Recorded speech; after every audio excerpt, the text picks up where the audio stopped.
Is that really how you feel? Yeah, that's right. Honestly, I couldn't care less about the kids. Why did we even have so many kids? They were unnecessary. Husband casually saying such things in front of the kids. As a person, and as a parent, I can never forgive that. Thanks to my husband's remarks, I understood that he really didn't care about the kids and me.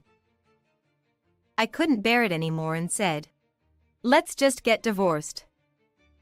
I can't take it anymore." He didn't seem particularly surprised and instead replied confidently, Fine, but you'll take care of the 3 kids, okay? I'll take the house for compensation. "My name is Caitlin Thorne, a 35-year-old housewife. During college, I met Dan in the same class and fell in love, eventually getting married after a long courtship. During our courtship, he always seemed to prioritize me. I never asked for special treatment, but he treated me well, and I happily accepted his care. And when he proposed, he said this: I'll make you the happiest in the world. I love you. So please marry me." Out of love for him, I gladly accepted his proposal. I was excited about the future we would build together. He wanted many children and a nice house, and I agreed to that dream too. But despite encouraging each other to work hard together after marriage, my husband's attitude seemed to become cold. Whether the married life he imagined was different or his feelings towards me changed, I couldn't figure out the reason, but since there were no major problems in our married life, I left it as it was. I hoped that my husband would become kind again as he was during our courtship. A few months later, I gave birth to twins. A girl and a boy. I knew I was having twins during pregnancy, but I was still overjoyed when they arrived. And I also felt a sense of responsibility and nervousness about raising them both at once. "I'll do my best at parenting with you," I said, hoping my husband would respond kindly. But his reaction seemed somewhat cold. "Look how cute they are. Why don't you hold one too?" Oh, I can't right now. Maybe later." When I tried to get him to hold the baby, he made excuses to refuse. I couldn't help but wonder why he wouldn't hold them even though they were so adorable. He confided that he didn't know how to handle it. I thought he should just love the children genuinely, but it seemed he was struggling as a husband. I decided to support him in getting used to the children. However, even after 3 months had passed since the birth, he still seemed to avoid interacting with the children. He would hand them over to me as soon as I held them. Why wouldn't he get more involved? Although he was tired from working hard to support the family, I couldn't say anything considering his efforts. Although he seemed to be avoiding interaction with the children, by the time they turned 1, he wanted another child. How about having one more? But you don't even try to interact with the kids properly. Yet you want another one? That's impossible," I said a little harshly. Then he apologized, seeming sorry. "I'm really sorry until now. From now on, I'll take care of them properly. I'll work hard not only at work but also at parenting, so please. Remember what I said when we got married? I wanted lots of children. I liked the atmosphere of having everyone together." He said that and pleaded with me multiple times. Eventually, I gave in and agreed to have another child. But I also warned him. If you put it that way, there's no choice, but when children are born, it's important to responsibly raise their lives, right? I understand, of course. If you understand, Then that's fine. Seeing his attitude, I decided to have the child. And smoothly, I became pregnant and had a third child. When I told my husband that I was pregnant, he was very happy. What? Really? I'm so happy it happened so quickly. Thank you. I'll work even harder. Seeing him say that with shining eyes, I felt relieved. And then, a few months later, I safely gave birth to a baby. A cute baby boy was born. But my husband didn't keep his promise and betrayed me. Since the birth of the third child, I tried to get my husband to help with childcare. That was the agreement. However, even when I asked him various things, he refused to help, saying he had never done it before or that it was something a mother should do. Although before the children were born, he said he would do housework and childcare. Hey, can't you at least play with one of the older kids? I can't handle all three of them by myself. Huh. I don't know about that. I'm busy with work. Who do you think is putting food on the table? Do you know how hard I'm working to support the family? Besides, you're a housewife, so you should be able to take care of 3 kids, right?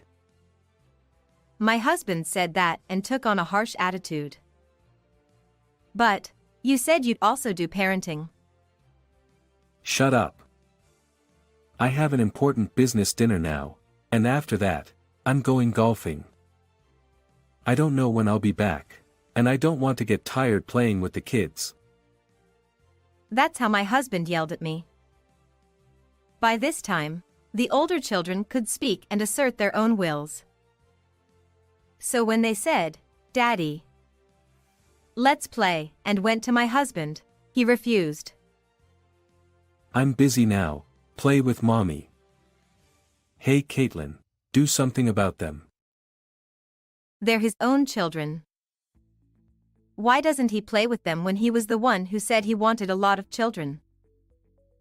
I couldn't understand my husband's words and actions. Instead of trying to raise the children, my husband avoided them. Perhaps because of his continued oppressive attitude, the children had stopped getting close to him. And my husband was doing one more thing that was unbearable. He stopped putting the money he earned into the household. Originally, my husband was an outdoorsy type and often went on trips and drives. Before the children were born, we talked about traveling as a family and taking drives to tourist spots to take lots of pictures. But now, I'm not sure if he remembers any of that. My husband would give me the bare minimum money, saying, "This should be enough for living expenses," and spend all the rest on his hobbies. Hey, could you think a little more about the household budget? If this continues, we won't be able to feed the children properly. Huh. Haven't we managed somehow until now? Don't be so demanding. Besides, you've never had trouble with money, have you? I'm the one earning, so it'll be fine. No matter what I said, my husband wouldn't listen. Certainly, we had managed somehow until now. But that was because I was desperately saving and allocating money for the children's education. Now, I often have only 2 meals when I have some extra food, and usually, I have to get by with just 1 meal. Moreover, we were living in a dilapidated second-hand house that needed repairs urgently. So I bought tools from cheap stores and home centers and repaired them myself. But he didn't seem to notice my efforts. Because he would come home drunk almost every day. My husband would always go to a hostess bar with his juniors after work. Since there were often business cards of girls in his suit, he must have been going to various places. Before I knew it, our family had strayed far from the happy family image we had envisioned at the beginning of our marriage and had become a dark, hellish situation with no conversation. I wondered when it went wrong, which choice was wrong, and if I was at fault. But it seems that my husband is the cause no matter how I think about it. If he would just take the family and the children a little more seriously, the situation would improve.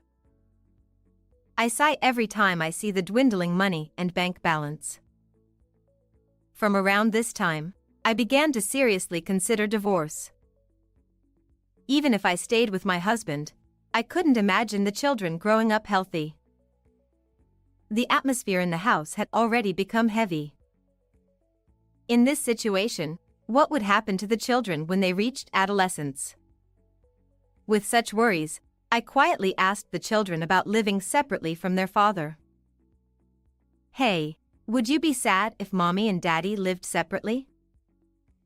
Then my eldest son and daughter said, "As long as mommy is there, we'll be fine." That was a happy response for me, but there were complex emotions somewhere in my heart. One day, I woke up with a severe headache and couldn't get out of bed. I somehow managed to gather my strength and headed to the living room, where the children were already awake. Even though they were only 4 years old, they were preparing breakfast and getting dressed. But my husband was not like that. Hey Caitlin, what are you doing? Where's my breakfast? And my clothes? I'm running late, so hurry up and get them ready. All right. I somehow managed to muster up some strength and prepare my husband's morning routine. He left the house without a word of thanks, expressing his dissatisfaction. While the children were concerned about me, my husband didn't seem to care at all. I asked the children to let me rest for a while and decided to rest on the living room sofa. Since it was a holiday for the kindergarten that day, the children were also at home. I thought I would feel better with a little rest, but before I knew it, I had fallen asleep. Hey! Wake up! I woke up to my husband's voice. He was clearly angry. What's going on? When I came back, dinner wasn't prepared, the breakfast dishes were still there, and the house was a mess. What have you been doing all this time? You're supposed to be a housewife, so do your housework properly. He yelled at me with force. At that moment, I felt something inside me snap. Do you have the right to say that to me? I appreciate that you're working, but isn't it strange to say such things when the family is going through a hard time? I'm also working hard for the family. You said you would help with housework and childcare when the children were born, remember? But you're just all talk and never keep your promises. Why can't you do what you said you would? Maybe it was a mistake to trust you. It's not fair to the children to have a father like you. I vented out all the feelings I had been holding back. My husband seemed very surprised that I would respond so clearly, but he quickly retorted. Your role is to support me. I come first. Think about me before the children. Realizing that my husband no longer cared about the children, whom he had once desired so much, made me sad. Is that really how you feel? Yeah, that's right. Honestly, I couldn't care less about the kids. Why did we even have so many kids? They were unnecessary. My husband said such things in front of the children, which I could never forgive as a person and a parent. I couldn't bear it anymore and said, "Let's just get divorced. I can't take it anymore." He didn't seem particularly surprised and instead replied confidently. Fine, but you'll take care of the 3 kids, okay? I'll take the house for compensation. That's how he responded. I would have laughed if compensation was something I wanted. But I was grateful that he agreed to take this rundown house. I'm sure the repair costs will be outrageous. I accepted my husband's terms without telling him anything about it. After that, since my health had improved a bit, I went to the city hall to get divorce papers. On the way back, I felt relieved that I could finally be away from my husband. But at the same time, I remembered the past. My husband had said he wanted to build a happy family at the beginning of our marriage. I found myself crying. How did it come to this? No, why did I fall for such a man? At night, when my husband came back from work, I handed him the divorce papers without saying a word. He signed them without any hesitation. So we divorced, but I wasn't worried at all. Because I had been preparing for this for a long time. I had consulted with my sister Hazel about my thoughts on divorce beforehand. My sister had started her own business, and it had been over 5 years since she started her company. It wasn't a big company, but it was profitable. And I was able to use my existing qualifications, so I was entrusted with accounting work after the divorce. Since deciding to divorce, I have been helping out at my sister's company as a volunteer. This was to make sure I could work as a full-time employee right after the divorce. And now that I was divorced from my husband, I was hired by my sister's company and started working. As for housing, I decided to stay at my sister's house for the time being to find a suitable and affordable place. My sister's house was quite large, so it was no problem for me and the 3 children to stay there. Besides, the children were very fond of my sister, so it was a very good environment to take our time to find a new home. About a month later, my husband suddenly contacted me. At first, I ignored his calls, but they were so persistent that I had to answer. Hello? What do you want? What's going on with this house? It's leaking. The paint is peeling off everywhere. It's falling apart. Well, considering we bought a pretty old second-hand house, wasn't that to be expected? But it was in decent condition before. Why is it suddenly falling apart like this?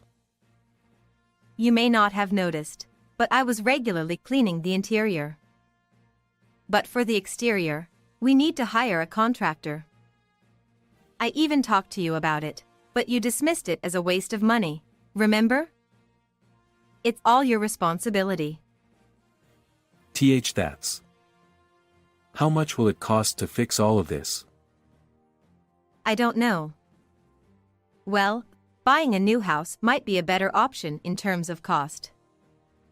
But can you afford it? After all, you have to pay child support for 3 kids. It might be tough for you to afford a new house. He didn't have anything else to say, and I hung up the phone. Then I blocked his number. After that, I heard that my husband tried to give up the house for free and move back to his parents' house, but he had already told my parents-in-law everything about this situation. Since my parents-in-law were on my side, they apparently turned him away. In the end, my husband ended up living in a cheap rental apartment, spending most of his salary on child support and leading a life where he couldn't afford to go drinking or to hostess bars, feeling the pain every day. On the other hand, I worked hard at my sister's company and supported my children. I was able to move to a reasonably priced and comfortable apartment, and I worked hard as a single mother. My children are my precious treasures, and just seeing their smiles gives me the strength to keep going no matter what. Today too, I put all my energy into working hard to feed my children delicious meals. How did you like this story? Don't forget to subscribe to the channel. See you in the next video.